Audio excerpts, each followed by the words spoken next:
कसैलापन। जयप्रकाश जब भी अपनी खिड़की खोलकर दूर फैले आसमान की तरफ देखता है, तब पूजा उसके दिलो दिमाग पर छा जाती हैं। पश्चाताप की लकीरें उसके दिल पर लहराने लगती हैं। बेहतर जिंदगी की चाहत में इंसान ये क्यों भूल जाता है कि उसका अंतिम पड़ाव कैसा होगा और वो कहाँ तक पहुँचेगा। जब ये बातें उसको ज़्यादा परेशान करती हैं तो वो सोचता है कि पहुँचना तो हमको भी उसी आसमान में है, और इसी बीच वो अपनी पिछली जिंदगी की तस्वीरें सोच सोच कर अपनी तरल आँखों से दूर तक अपने अतीत में भटकने लगता है। ऐसे तो पूजा बहुत बार उसके ख्यालों में आकर दूर निकल जाती थी, पर जब से उसके गांव से आए एक रिश्तेदार ने उसको बताया कि उसके बड़े बेटे ने नोएडा में एक कपड़े प्रिंट करने की फैक्ट्री डाली है, तब से उसका व्यापार दिन दूनी रात चौगुनी तरक्की कर रहा है। अब तो उसने अपना छोटा सा बंगला भी बना लिया है और पूजा भाभी और बाबूजी के साथ वहीं शिफ्ट कर लिया है। पुराना वाला मकान शायद किराए पर उठा दिया है, उसने आगे बताया। पूजा भाभी तो बिल्कुल सेठानी लगने लगी हैं। सारा दिन पोते को खिलाती रहती हैं। लगता है पुराना वाला गम वो पूरी तरह भूल चुकी हैं। सुनते ही जयप्रकाश के माथे पर जैसे हथौड़े बजने लगे। वो सोचने लगा, बाबूजी के लिए मैं इतना बेगाना हो गया कि उन्होंने मेरे बेटे की शादी भी कर ली और मुझे बुलाया तक नहीं। अम्मा की मृत्यु की खबर भी 1 साल बाद मुझे किसी दूसरे से पता चली, दिल के दूसरे कोने से। पुरजोर सवाल सुनाई दिया। बाबूजी हेडमास्टर थे, इसीलिए अपना हर निर्णय बेहद दृढ़ता से लेते थे। देखा जाए तो वो खुद भी पुराने रिश्तों को कितना निभा पाया, सारा कसूर उसी का तो है। यही सोचकर वो चुप रहा, यहाँ तक कि वो उस गांव की औरत पूजा तक से हार गया। बस इन्हीं बातों से उसका मन उद्विग्न रहने लगा था। सोचता रहता कि जिंदगी में इतना तामझाम करने के बाद भी उसे मिला ही क्या। रिटायरमेंट के बाद इस डीडीए फ्लैट में 3 कमरों की जिंदगी और खिड़की से दिखता हुआ खुला आसमान, जिसमें वो राहत के कण ढूंढा करता है। कहने को तो यह उसका अपना फ्लैट है, पर इस दरबे जैसी जिंदगी में उसने क्या पाया। घुटनों में गठिया का दर्द और डायबिटीज की बीमारी और अकेलापन। कहने को तो जयप्रकाश की कितनी कहानियां प्रकाशित हो चुकी थी। कई कहानियों की तो उसे प्रशंसा भी मिली है, कितने सारे लेख भी छपे हैं। एक पत्रिका का उसने संपादन भी किया है। लेकिन अब जब उसकी उम्र 60 साल की हो गई है, तो उसके शरीर में शिथिलता सी आने लगी है। जी करता है कि उसे कोई गर्म गर्म चाय बना कर पिलाए, जैसे पूजा पिलाया करती थी। उसके पैरों की कोई गर्म तेल से मालिश करे, जैसे पूजा करती थी। कोई उसके पास बैठकर प्यार के 2 शब्द बोल दे, जैसे पूजा मुस्कुरा कर उसके सामने खड़ी हो जाती थी। उसकी दूसरी पत्नी मीरा तो अपने रूटीन की आदी हो चुकी है। उसके पास तो इन सब बातों के लिए समय ही नहीं है। वैसे ऐसी बात नहीं है कि मीरा से शादी करके उसने अपने आप को ऊंचाइयों तक नहीं पहुंचाया हो, एक आधुनिक जिंदगी का पूरा स्वाद न चखा हो, परंतु अब जबकि उसको अपनी छोटी छोटी ज़रूरतों के लिए खुद उठना पड़ता है तो उसके घुटनों में ज़्यादा दर्द होने लगता है और अपने आप अपनी अलमारी में से कोई दर्द निवारक ऑइंटमेंट निकाल कर अपनी एड़ियों में धीरे धीरे मलने लगता है। जवानी के जोश में जिन चीज़ों को वो छोड़ देना चाहता था, आज बुढ़ापे के दौर में उसे वो सब चीज़ें बेहतर याद आने लगी हैं। पूजा जब ब्याह कर आई थी तो वो कितनी सुंदर लगती थी। हमेशा कहा करती थी, मालिश करने से बदन छरहरा हो जाता है, हड्डियां मजबूत हो जाती हैं। जयप्रकाश उसे छिड़क देता, जाने किस गंवार से रिश्ता जोड़ दिया बाबूजी ने। गांव की जिंदगी से आगे तो इसने कुछ देखा ही नहीं है। मुझसे इस तेल फुलेल की चिपचिपाहट बर्दाश्त ही नहीं होती। कहते कहते वो सांसें भरने लगता। उसकी झुंझलाहट देखने के बाद भी पूजा मुस्कुराती रहती थी। ऐसा भी नहीं था कि पूजा बिल्कुल अनपढ़ थी। गवर्नमेंट कॉलेज से उसने इंटर पास किया था। सिलाई कढ़ाई और घर गृहस्थी के सभी कामों में वो निपुण थी। जमींदार पिता थे, इसीलिए उसने दूध दही की भरमार देखी थी। तेल मालिश करके हष्ट पुष्ट शरीर देखे थे। गेहूं चने के लहराते खेतों की खुली हुई हवा देखी थी। साहित्य को वो वहीं तक समझती थी जितना उसने पढ़ा था। लेखक से भी प्रशंसात्मक बिंदु तक पहुंचा जा सकता है, ये बात उसकी समझ से बाहर थी। उसको सज संवर करके अमराइयों पर झूले डालकर झूलना अच्छा लगता था। सरसों के साग के साथ मक्के की रोटियां बनाकर मक्खन लगा लगा कर खाना और खिलाना, पूरी कचौड़ी की दावत और मगज के लड्डू बनाना, केसर डालकर खीर बनाना, सुंदर सुंदर तकिया गिलाफ और मेज पोश ढाकर प्रशंसा लूटना अच्छा लगता था। जयप्रकाश उसकी इन बातों को देखकर छटपटा जाता था। इसी सब के चलते उसका बेटा बिहू भी हो गया था। जयप्रकाश को हमेशा लगता, ऐसी ठहरी हुई जिंदगी में उसे मिलेगा भी क्या। प्राइवेट स्कूल में हिंदी का मास्टर कब तक बना रहेगा। उसका व्यक्तित्व तो वहीं ठहर कर रह जाएगा। वो मोदीनगर से बाहर निकलना चाहता था, जिससे उसके विचारों में कुछ परिवर्तन आए। मास्टरी की मुट्ठी भर कमाई से वो वैसा कुछ नहीं कर पाता था जैसा कि वो चाहता था। शादी के पूरे 6 साल बाद उसे दिल्ली में एक पत्रिका में एक नौकरी मिल गई थी। वो दिल्ली चला आया।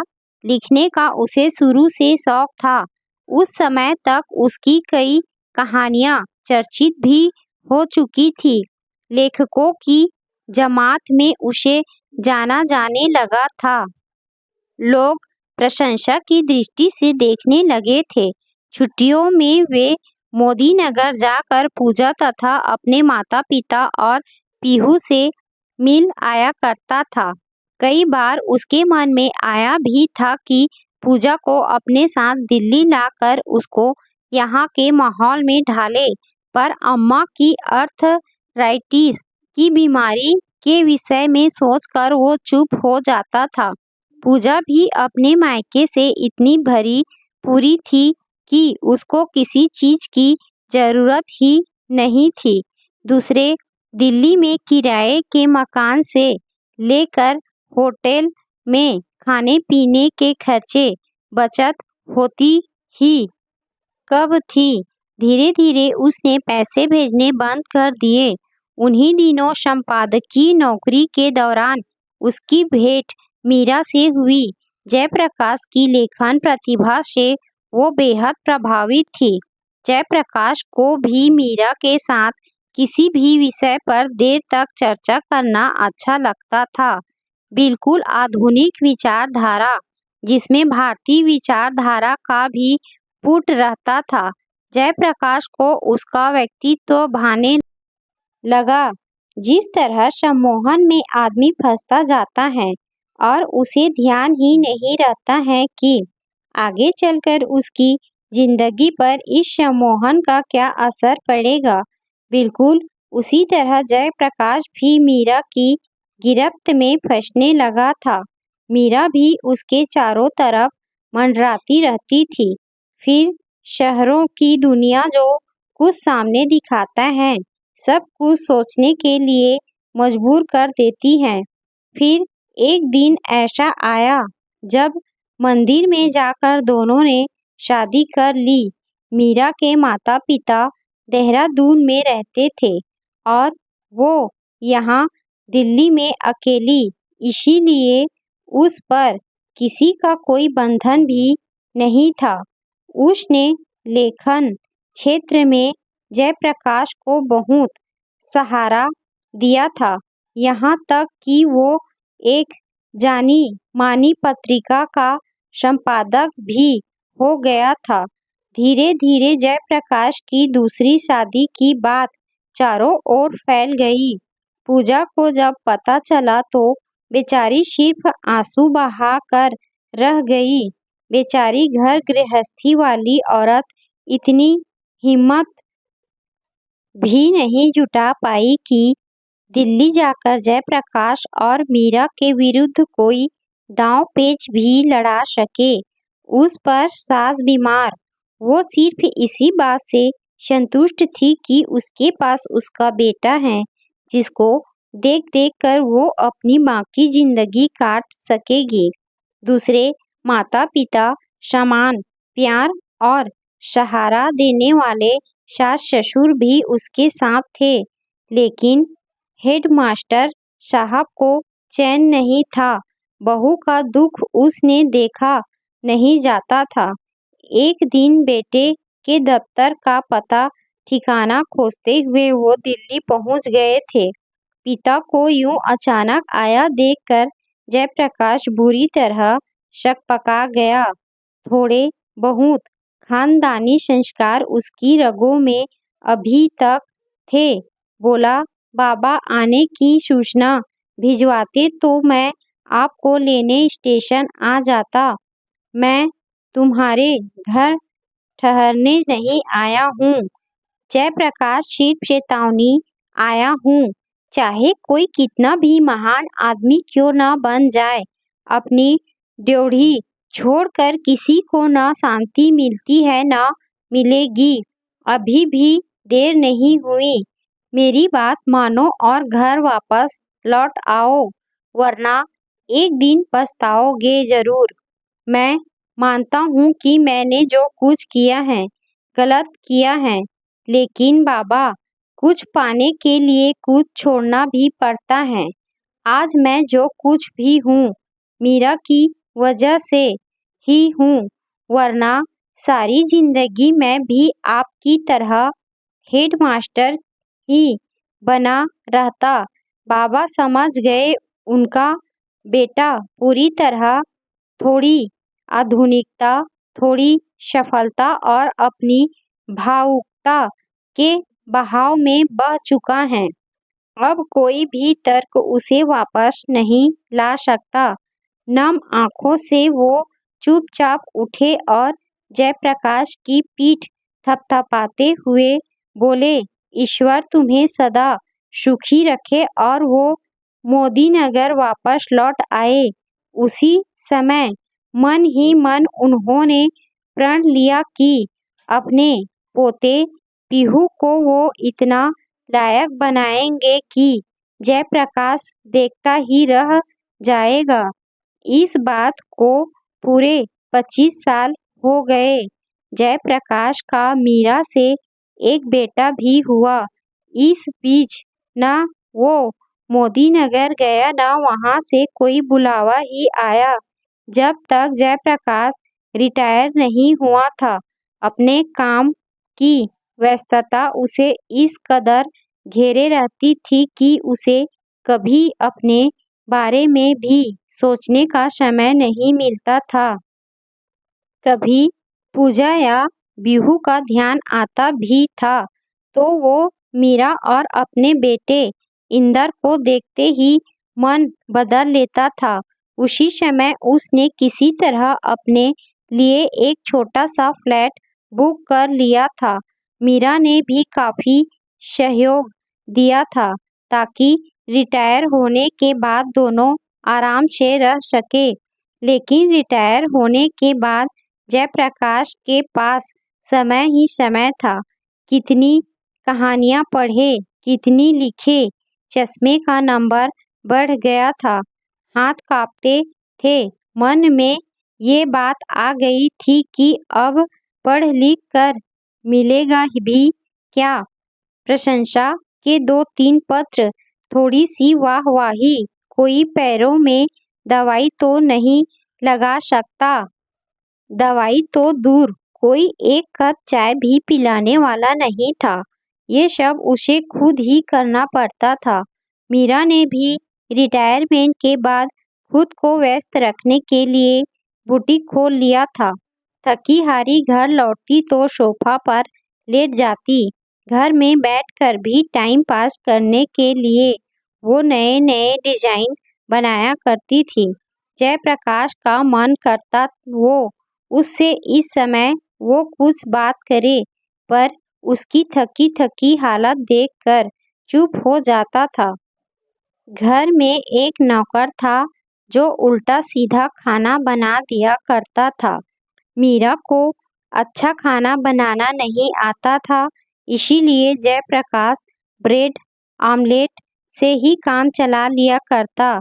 मीरा और उसका बेटा इंदर घर में मेहमानों की तरह रहते थे। पढ़ने में भी इंदर बहुत होशियार नहीं था। जैसे तैसे उसने इंटर पास कर लिया था। आवारा लड़कों की तरह घर आता और चला जाता। जयप्रकाश को इज्जत देना तो दूर उसकी कोई बात वो सुनता तक नहीं था। इस बात का जयप्रकाश को बेहद अफसोस रहता था। उसने कई बार मीरा को समझाया भी, पर मीरा ने उसकी कोई बात नहीं मानी थी।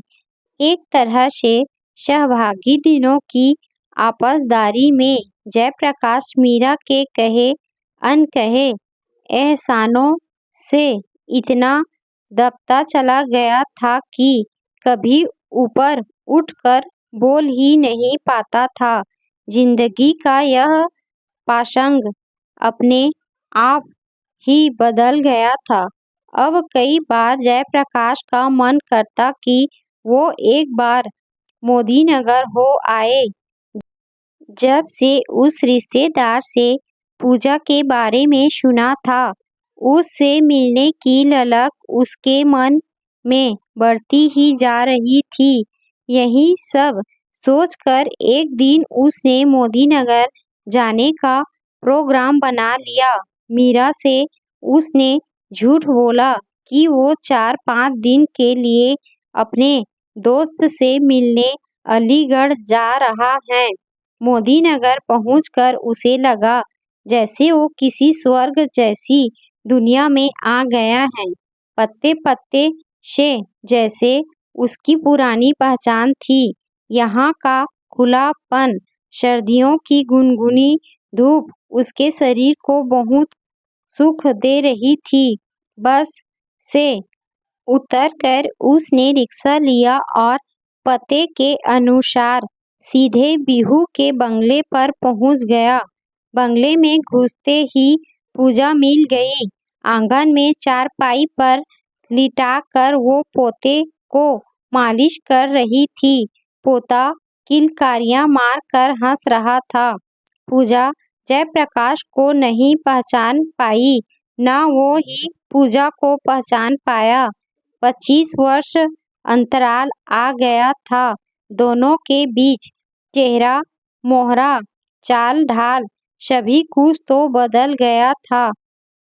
तभी 80 साल के हष्ट-पुष्ट हेडमास्टर जी कमरे से निकल कर बाहर निकल आए। अपनी बारीक आंखों से उन्होंने जयप्रकाश को देखा तो तुरंत पहचान गए। पूजा बहू, यह तो जयप्रकाश हैं। तुमने इसे नहीं पहचाना? उन्होंने सोचा भी नहीं था कभी जयप्रकाश वापस भी लौटेंगे। आंसुओं की अविरल धारा निकल पड़ी थी उनकी आंखों से। जयप्रकाश भी भावुक हो उठा था। उस समय उसे पूजा बेहद महान लग रही थी। सोच रहा था पूजा ने कितनी समझदारी से पूरे घर को अभी तक संभाल कर रखा हुआ है। थोड़ी देर के लिए जयप्रकाश को लगा जैसे वक्त ठहर गया था और वो उसी वक्त में समा जाना चाहता था। इधर हेडमास्टर साहब बहुत खुश थे। जो भी मिलने आता सभी से यही कहते, हमारा जयप्रकाश वापस आ गया है। थोड़ी देर के बाद बिहू भी वापस आ गया। उसे देखते ही जयप्रकाश की बाँछें खिल गई। कितना समझदार, कितना गंभीर हो गया था वो। संस्कारों और मर्यादा की सीमा रेखा से बंधा हुआ। लेकिन बिहू अपने पिता को ऐसे देख रहा था जैसे किसी दूर के रिश्तेदार को देख रहा हो। उसमें न गुस्सा था न आत्मीयता। हेडमास्टर साहब के कहने पर उसने पिता के पैर तो छुए, लेकिन कोई अतिरिक्त लगाव नहीं दिखाया। घर के अंदर गया, खाना खाया और फैक्ट्री के लिए निकल गया। जयप्रकाश 4 दिन मोदीनगर में रहा। पूरे घर की व्यस्तता सुचारू रूप से चल रही थी। घर में बड़ों का आदर था, मान सम्मान था। घर का साफ सुथरा सुपाच्य भोजन तीनों पहर पकता था। जयप्रकाश ऐसे खाना खा रहा था जैसे बहुत दिनों से भूखा हो। हर सुबह उसे धुले प्रेस किए कपड़े मिलते थे। हेडमास्टर साहब उसे बीच बीच में अपरोक्ष रूप से जलाते भी जाते थे कि पाक विद्या में निपुण बनाने के बाद पूजा मैं अब चौके की बागडोर बहू को सौंप दी है। यह वो पूजा है जिसे तुमने अपनी नासमझी से नकारा था। आज वही अपना घर बना कर रखने में कितनी समर्थ है। इस बीच वो बिहू की फैक्ट्री भी देख आया। एक बार उसके मन में आया कि इंदर को भी यहीं भेज दे। बिहू के विचार, संस्कार, कर्मठता जैसी भावनाएं देखकर हो सकता है कि वो भी बिहू की तरह ही बन जाए, लेकिन उसकी कुंठाओं ने उसे कुछ कहने ही नहीं दिया। लोगों की निगाहें उसे चुभती हुई सी प्रतीत हो रही थी, जैसे कह रही हो कि इस घर के लिए वो कितना कसूरवार है, पर मुंह पर वो किसी से कुछ कह नहीं पाता था। वास्तव में वो खुद भी यही सोचता रहता था कि यहाँ वो कितने आराम से रह सकता है।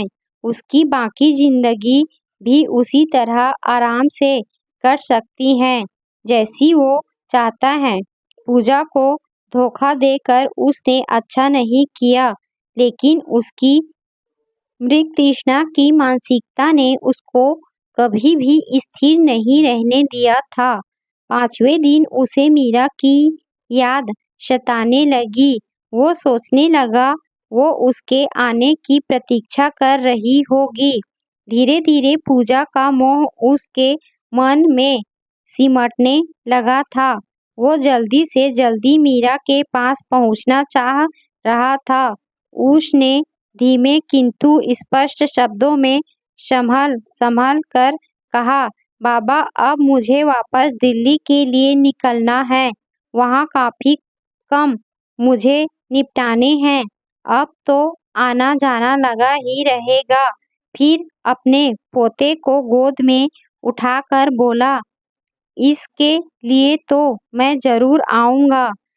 हेडमास्टर साहब बहुत धीमे सवाल में बोले, बेटा जल्दी जल्दी आते रहना, मेरी पकी हुई उम्र कब धोखा खा जाए और पूजा और बिहू अकेला रह जाए नहीं मालूम। जयप्रकाश हाँ हूँ करता रहा, पर धीरे धीरे वो हर बात से उखड़ रहा था। चलते समय बिहू भी आ गया, बड़े मन से बोला, चलिए पापा मैं आपको छोड़ आऊं। इन 4 दिनों में बिहू को पिता से आत्मीयता तो नहीं हुई थी, लेकिन वो संस्कार उसे विरासत में मिले थे, उनका पालन तो उसे करना ही था। चलते समय बहू ने उसके पैर छुए, लेकिन जयप्रकाश को अब कोई भी मोह पकड़ नहीं पा रहा था। वो बिहू की गाड़ी में बैठ गया और सभी परिजनों को हाथ हिलाता हुआ बस के अड्डे तक पहुंच गया। बस में पिता को बैठाते समय बिहू ने उसे आश्वस्त किया, पापा आप किसी भी बात की फिक्र मत कीजिएगा, आप जब भी कहेंगे मैं आपको लेने आ जाऊंगा। जयप्रकाश को उस समय कोई भी उत्तर नहीं सूझा रहा था, बस यही सोचता रहा कि पता नहीं वो मोदीनगर दोबारा आ भी पाएगा या नहीं। बस धीमी गति से आगे बढ़ने लगी। शाम का अंधेरा चारों तरफ फैले लगा। अब उसे स्वतंत्र रूप से मीरा का ध्यान आने लगा था। अब तक वो बुटीक से वापस आ गई होगी। पता नहीं उसे नौकर ने चाय दी भी होगी या नहीं। शरीर में असमर्थता सी उभर आई। अंदर का ध्यान आते ही मन में कसैलापन आने लगा। घुटनों में पुनः दर्द होने लगा। फिर अपना फ्लैट, अपना कमरा याद आया। सोचने लगा यदि ये बस आसमान की तरफ चली जाए तो उसे अपनी गृहस्थी के सारे बंधनों से मुक्ति मिल जाए। जाने के बाद सभी रह लेते हैं, मीरा भी रह लेगी, पूजा तो रह ही रही है। वो फिर आसमान की तरफ देखने लगा, जहाँ रात और भी स्याह होने लगी थी। उसमें कई सितारे निकल आए थे। वो एक एक करके सबको याद करने लगा था। पूजा, बिहू, बाबा, मीरा और उसका छोटा बेटा इंदर, ये सभी इन्हीं सितारों की तरह चमकते तो हैं, पर उसे राहत कौन दे सकता है? कोई नहीं। बस यही सब सोचते सोचते उसने बस की खिड़की पर सर टिका दिया।